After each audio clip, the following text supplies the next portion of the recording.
Have you ever had that powerful, life-shifting moment where everything clicked? For one brief second, it all made sense. You felt deeply connected to something bigger than yourself. A sense of peace washed over you, clarity flooded your mind, and for a moment, you felt free. But then, the next morning, it was gone. Just silence, emptiness. That fire you felt, the one that burned so brightly inside you, seems to have disappeared. And what's left is this strange stillness, like your mind pressed pause and forgot to hit play again. It's confusing. One moment you feel like you've awakened, and the next you're drifting, unmotivated, detached, stuck between two worlds.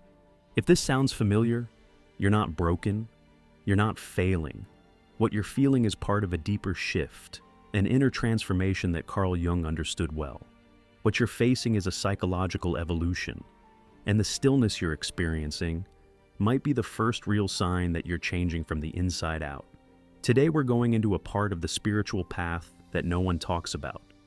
The loss of motivation after awakening. That gray zone between who you were and who you're becoming. Through Jung's lens, we'll explore why this happens, why it's not a setback, and how to move forward without faking motivation or forcing your way through. Let's start by confronting a common myth. The fantasy of awakening. People like to believe that once you wake up, life becomes easier. You're supposed to walk around in bliss, full of energy, unaffected by daily problems. But Jung saw something else. He believed that awakening doesn't elevate you above human struggle. It drops you deeper into it.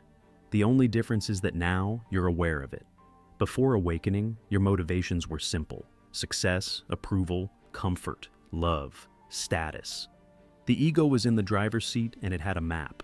You knew what you wanted and you had a reason to chase it. But once you've seen beyond the ego, once you've glimpsed a deeper reality, those old motivations start to lose their power. Suddenly, the goals you once lived for feel empty.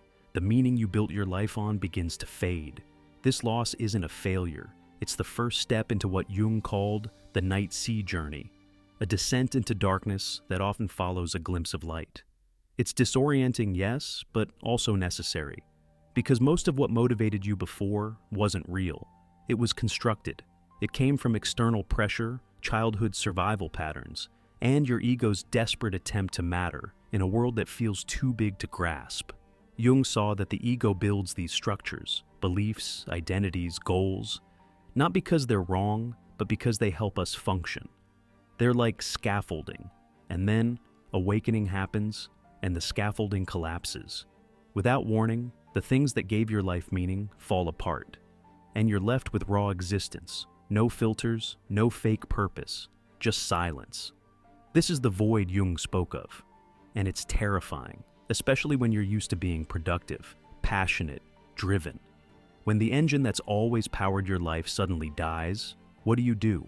Most people panic. Some try to recreate the old fire. Others spiral into depression.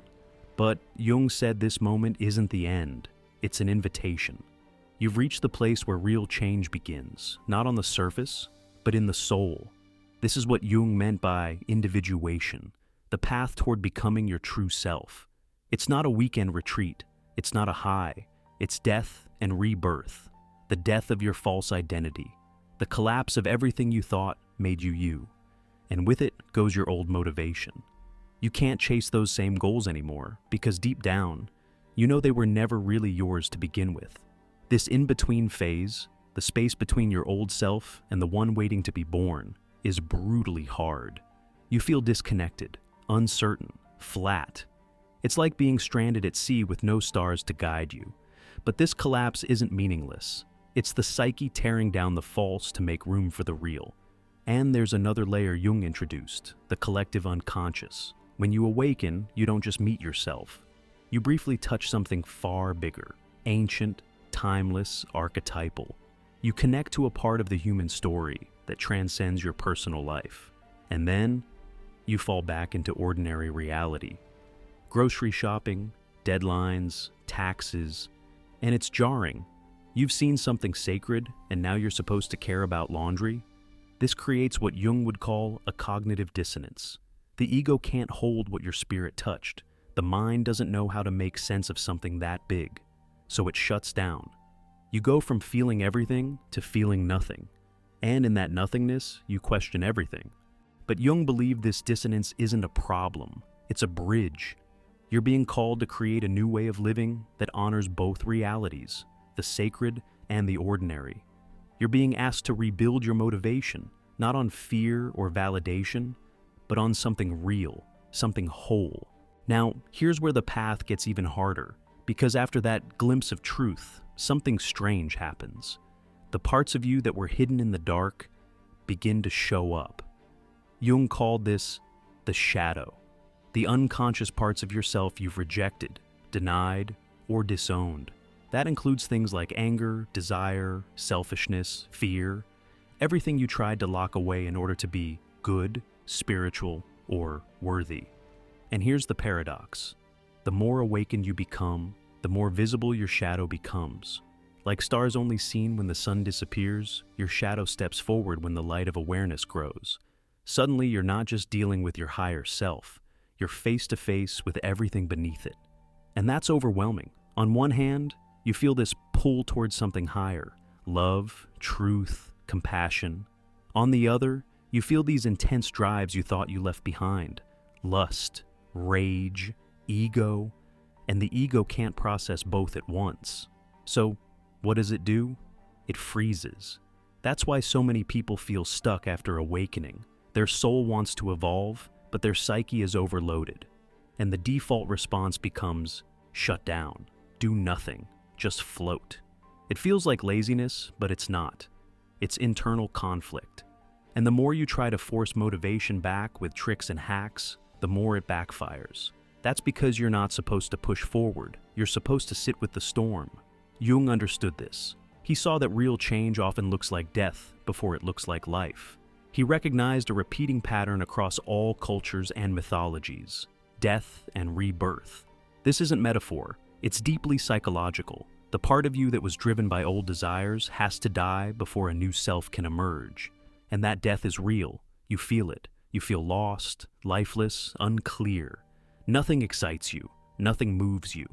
But that's not failure. That's transformation. In mythology, this phase is symbolized by the underworld, the hero's descent into darkness. In alchemy, Jung saw it as the nigrido, the blackening stage, where everything you thought you were begins to rot. It's supposed to. That's the point. Your ego's motivation system is breaking down, not because you're lazy, but because it's no longer compatible with who you're becoming. Think of it like this: a seed must dissolve before it can grow. It has to break open, rot underground, and lose its form. Only then can something new sprout. Your old ambitions were the shell. They protected you. They got you this far. But now, they're the barrier. They must go. And this is why all the conventional advice fails. Set new goals. Make a vision board. Build new habits. These things work when you're operating from the ego. But they don't work when the ego is dissolving, because you're not in a planning phase, you're in a chemical one. You're being dissolved and remade from the inside out. That's why the motivation crisis after awakening feels so strange. Because it's not a mindset issue, it's a soul issue. And you can't fix a soul issue with productivity tools. So, what does authentic motivation even look like after this breakdown? Jung would say, it doesn't push, it pulls. It's not driven by lack, by proving your worth, or chasing validation. It's rooted in something deeper, a natural draw toward what feels meaningful. Not what looks good, not what others expect, but what feels aligned with the part of you that is already whole. This shift is subtle but powerful. Before you thought, I have to do this to become someone.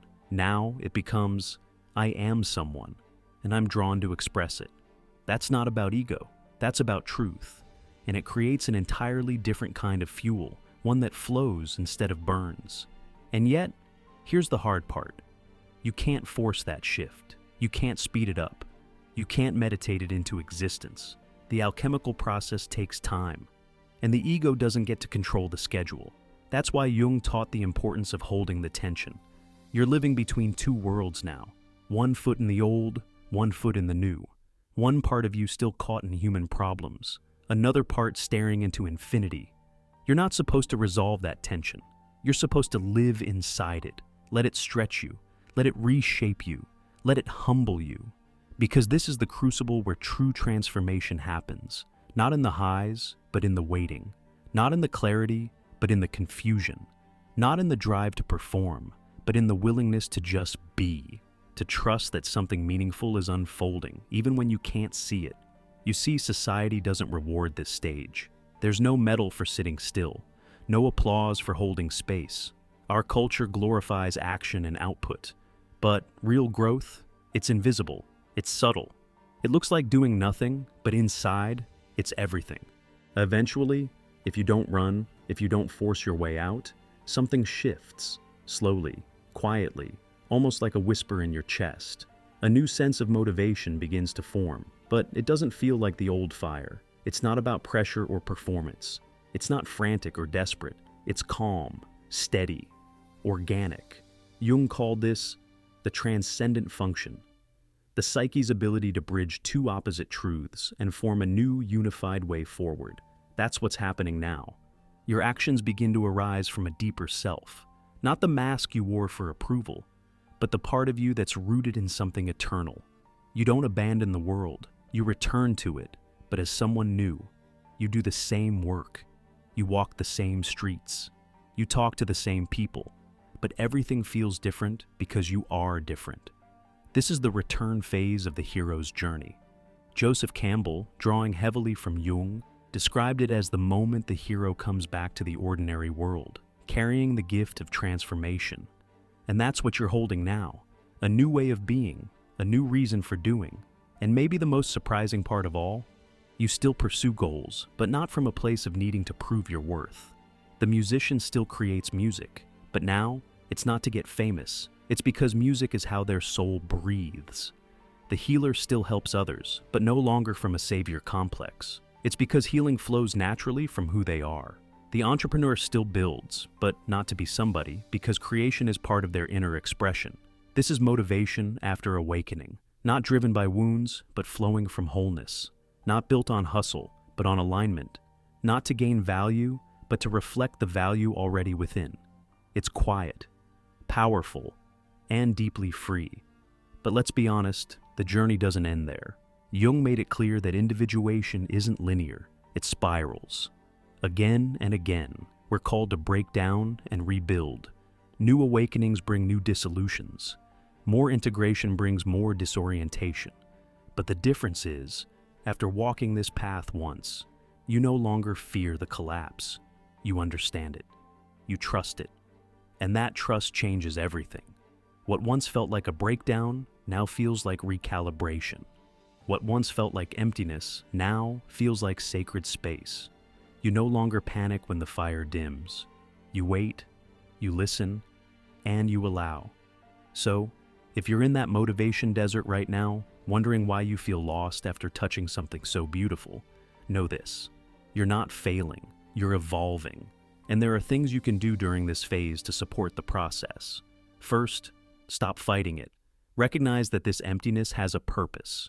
Your old identity is dissolving, and that takes energy. Don't try to fill the void with noise or fake goals. Let it be empty. Second, rest, truly. Your inner world is working overtime, even if it doesn't show. Honor the hidden effort. Third, focus on presence. If you can't find a reason to do, then focus on how you be. How present can you be with this moment? How honest? How open? Fourth, follow what feels quietly right. Not what impresses others, not what promises quick results, but what resonates with something deep inside you, even if it seems small. And finally, trust the process. The motivation will return, but it will come back changed, purified, real. Jung believed that each time we allow this death and rebirth process, we bring something back to humanity. A more integrated self, a wiser soul, a deeper presence. And that's not just personal growth, it's collective evolution. Because as you integrate your shadow, as you embody authentic motivation, you're carving a path in the human psyche that others can follow. You're contributing to something far bigger than your own story. You're helping human consciousness mature by becoming whole yourself. So the invitation now is to slow down, listen, feel, and let this strange, silent phase be what it is: an alchemical transformation, the end of striving, the beginning of being. This isn't about going back to how things were. It's about moving forward into who you really are. You're not here to chase meaning. You're here to create it through how you live, how you love, how you show up when no one's watching. So, don't rush through this desert. Don't try to escape the stillness. Let it shape you. Let it whisper. Let it strip away everything false. Because what's waiting on the other side is not just motivation. It's the truth of your being. And once you touch that truth, you'll never need motivation the same way again. Because you won't be acting from emptiness anymore. You'll be expressing what's already full. If this video spoke to your journey, consider supporting this channel. Your support helps keep these conversations alive, helps this insight reach the people who need it most, and reminds others that they're not alone in the silence. Drop a comment below. Just type "awaken but still" if you made it to the end. I want to know who's walking this path alongside us. And remember, this isn't the end. This is the beginning. A new kind of fire, a new kind of life, one that doesn't chase meaning, but is meaning. You are not broken, you are being remade.